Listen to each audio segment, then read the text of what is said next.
South Sudan is a country now recovering from wars after years of fighting. The country is now extremely peaceful and a great place to live in.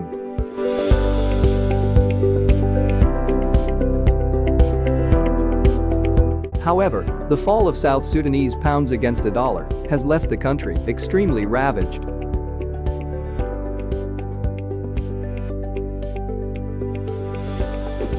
Hence, the 4 projects we will disclose shortly are intended to repair the broken economy that has brought development to a standstill. Please do subscribe for future videos. 1. Freedom Bridge construction. On March 19, 2015, South Sudan President Salva ceremoniously broke ground in Juba on a Japanese-funded $91 million project to build a new bridge across the River Nile. It was expected to be completed in 2018 and boost South Sudan's economy.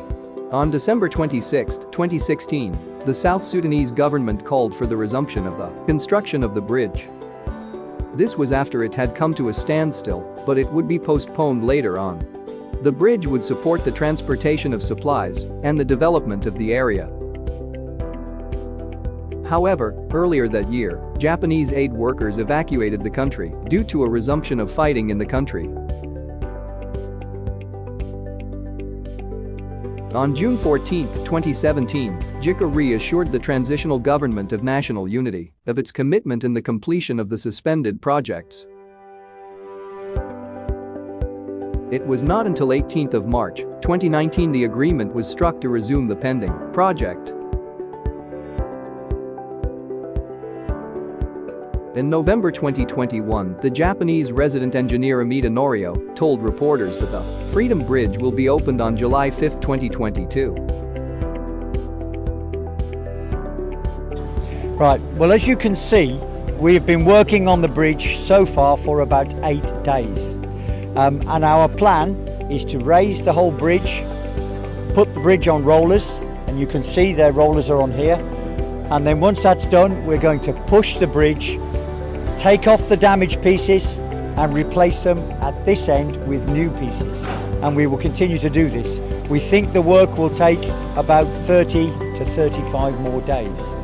Now, the bridge, one reason why the work is a little bit slow is because the bridge is damaged. And the bridge has been damaged by the road users. Not by us, by the road users. They damaged the bridge. 2. Nilepet Building.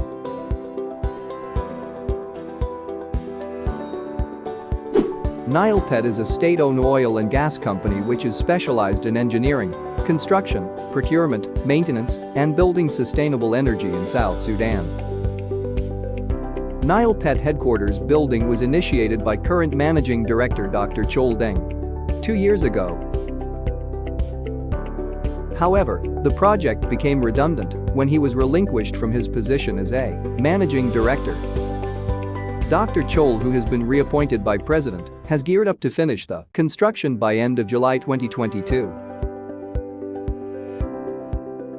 As mandated by law, Nilepet, being the National Oil and Gas Corporation of the government of South Sudan, has a participating interest in all oil and gas consortia operating in the country.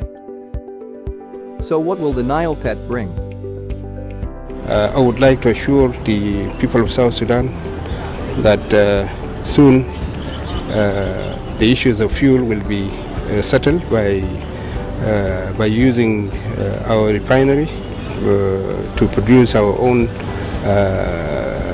fuel and heavy fuel oil.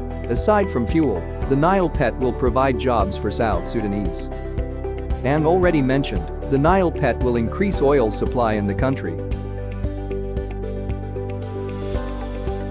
The oil will be exported in exchange for cash that can be injected in other sectors.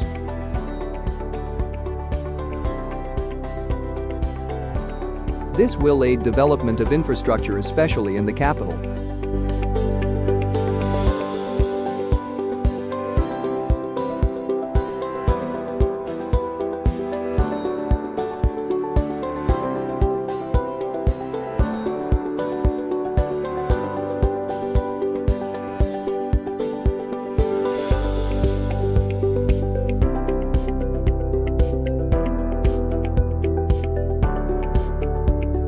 3.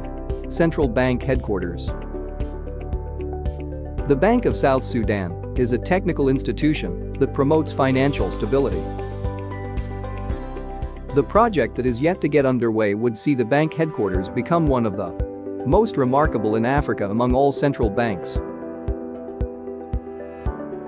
The project would be mandatory for completion within 24 months. Chinese company Shandong High-Speed will undertake the construction.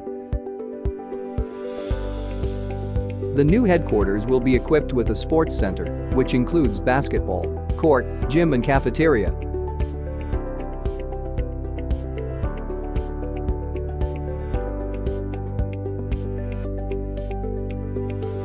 The move is intended to stabilize South Sudan's economy.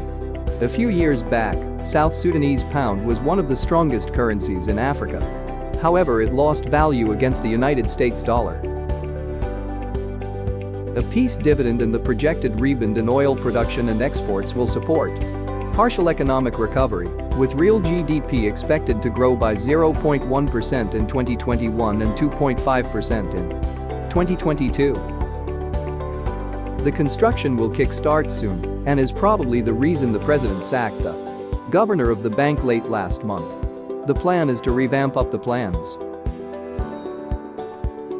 The bank headquarters will be situated in South Sudan's capital Juba. However, it is still not known when the project will begin.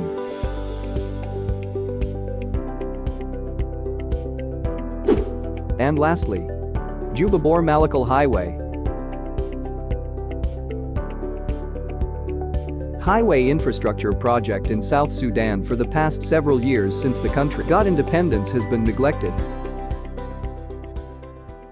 The African Resource Corporation has been involved in research on infrastructure, investment and national productivity.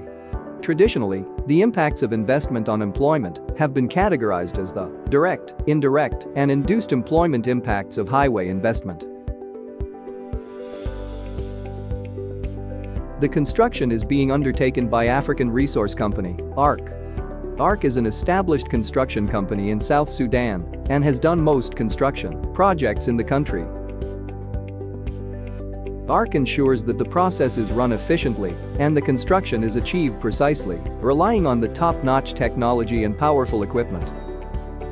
The project is under the supervision of Honorable Simon Mijak, the Minister of Road and Bridges.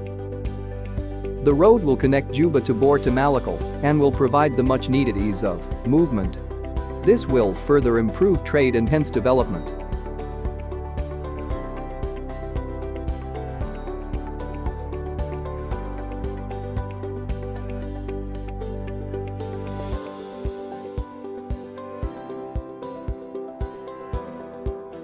Please do subscribe.